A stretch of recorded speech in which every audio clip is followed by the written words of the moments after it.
Okay, now we learned a bunch of different concepts. We learned about different tools. We learned about different panels. And you're probably thinking, Daniel, I just want to kind of get started. I want to jump in. And trust me, I truly believe you.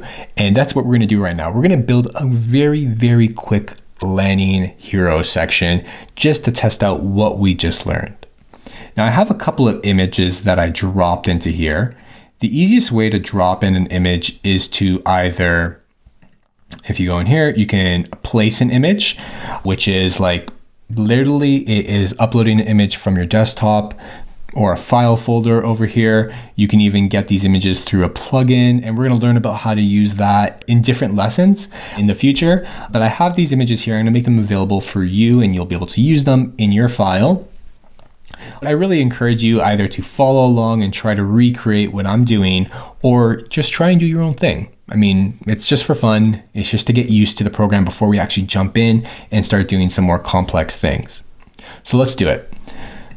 So one thing that we didn't necessarily go over really quickly was the grid and auto layout. So the layout grid is really important for laying out things on your frame.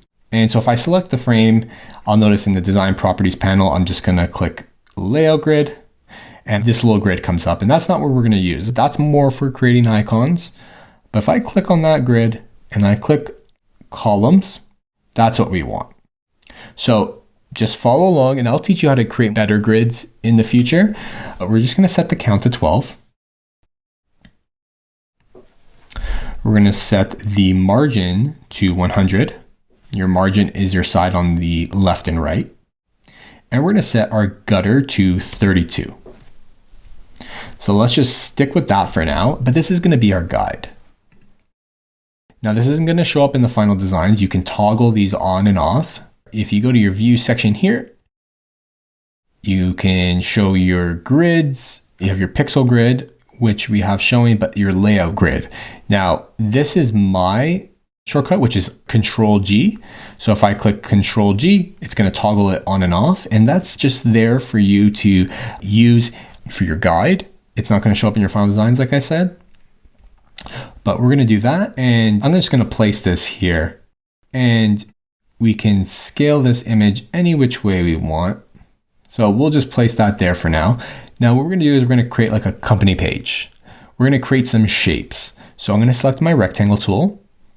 I'm going to go up here. I'm just going to select my rectangle tool like that. Let's zoom in and let's give it a fill of, say, like a red like that. And now what I'm going to do is I'm going to maybe create another shape. So I have a polygon. Let's look at my triangle, and let's give that another color, maybe like a yellow. Bring that over here. And I'm going to select my circle shape and make a circle and make this one maybe like blue. And there we go. So we kind of have like these shapes. I'm going to actually use them as my logo. So I'm going to just like rotate this any which way I want. Circle is obviously fine. We'll just keep these together. So we have our little logo here, and if we wanted to, we can group these. So if I right click, I can go in here and group this selection. So I can easily move that any which way I want.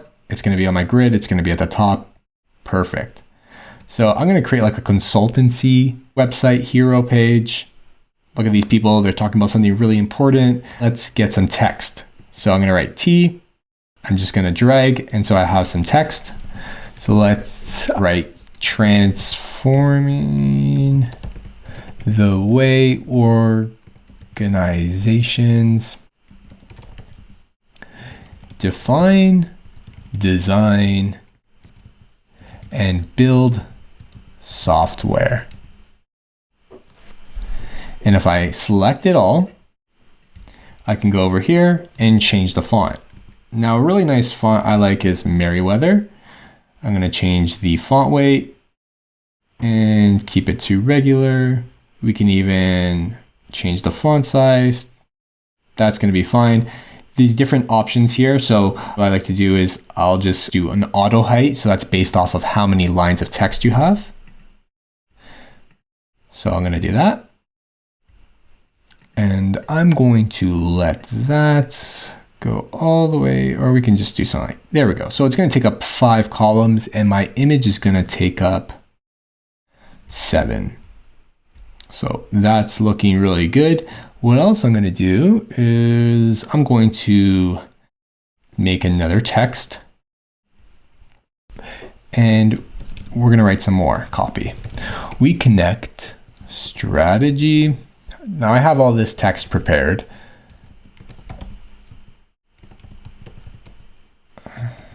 And you can either just like redesign somebody's landing page for this little test.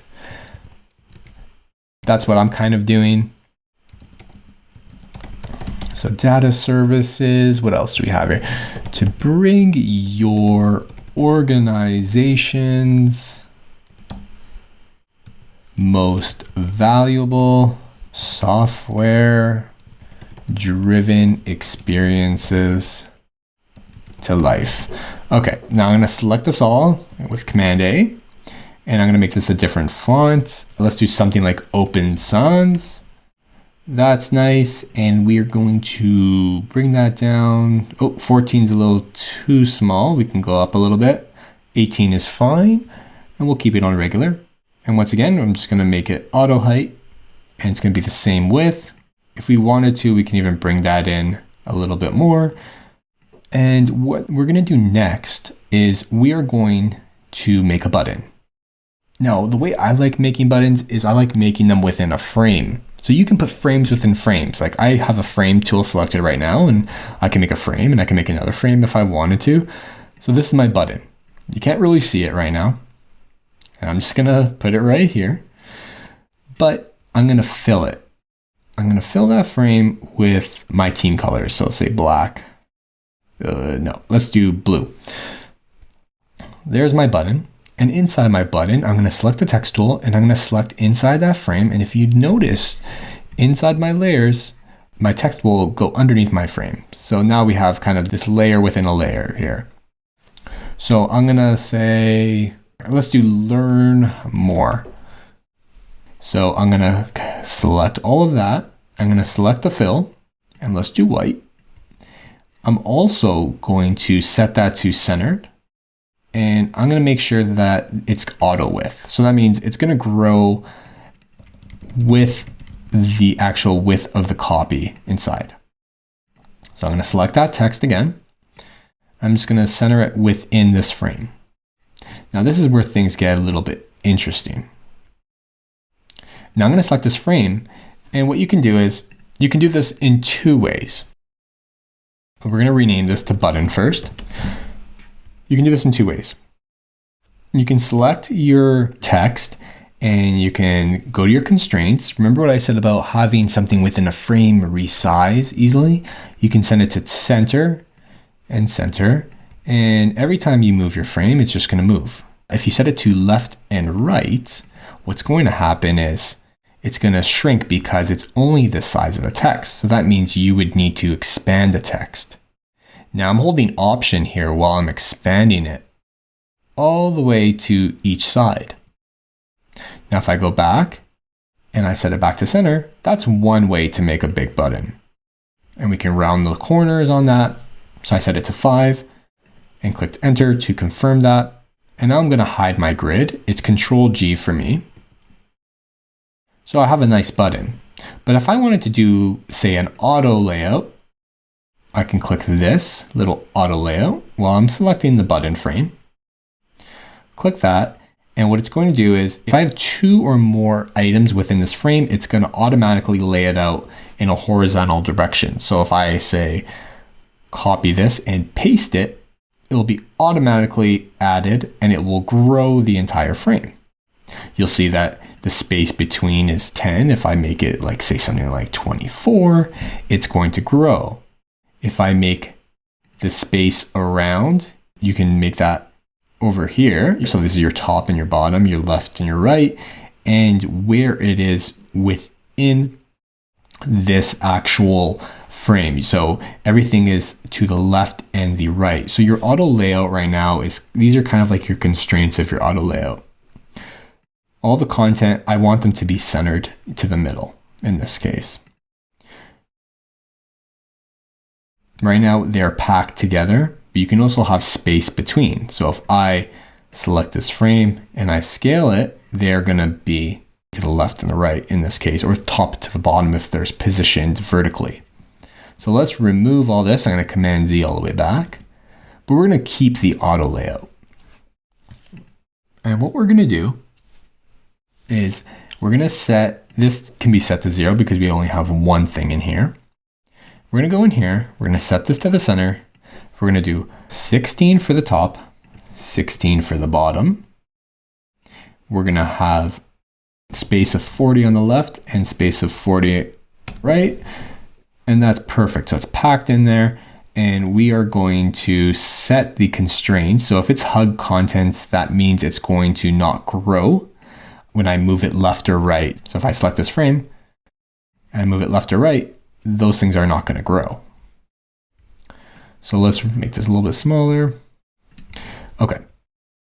So I don't want that to grow. I just want to stick it to the left and the right. Perfect. But I want all these to be in their own frame as well. So we can do that. So I'm going to select them all and I'm going to put them in a frame. Now, there's a couple ways we can do this. If I right click, I can go to frame selection. And the shorthand for that is Option, Command, and G. So now they're all in their own frame. So I'm going to rename that content. And here I'm going to go to auto layout again. And I'm going to position them apart 16. Let's make it 20 for a little bit more space, maybe 24. Okay. And what I'm going to do is I'm going to leave everything like that. That's perfect. The constraints, I'm going to put fixed. And I'm going to make sure that it's going to scale left and right. We can leave it to hugging content, because if I add, say, more text at the bottom, so I'm going to Command C, Command V, this frame's going to grow. And this is great for adding content. Like if you have lists and you want to constantly add new items to your list, you can do that with something like auto layout. It's really great for growing lists or shrinking things. Awesome. Especially for content like this. If I wanted to, say, add more content, everything's going to grow the more I type. Okay, so now that we have that set up, it's going to be left and right. And if we go back to our frame, now that is going to shrink once we set the content within. So the content within is right now is at fixed width. But if I do fill to container, and this one is fill to container, so it's going to go all the way to the edge. Let's see how everything moves. So now it's automatically responsive. Now that is pretty wild for me. I love that about Figma. Perfect. So we have that built out. The image is very similar. What I'm going to do is I'm just going to select that. I'm going to do left and right. We're actually going to bring this image in. Let's overlay it. And we can do something like this. And we can make the image left and right. We'll make this left and right, and you can start seeing how this plays nicely together. So we kind of have like our own responsive little design. Really cool stuff. Okay, next what we're going to do is I'm going to select the text layer again, and I'm going to have some navigation options. So I'm going to have home, I'm going to Command C, Command V. I have about, I have services,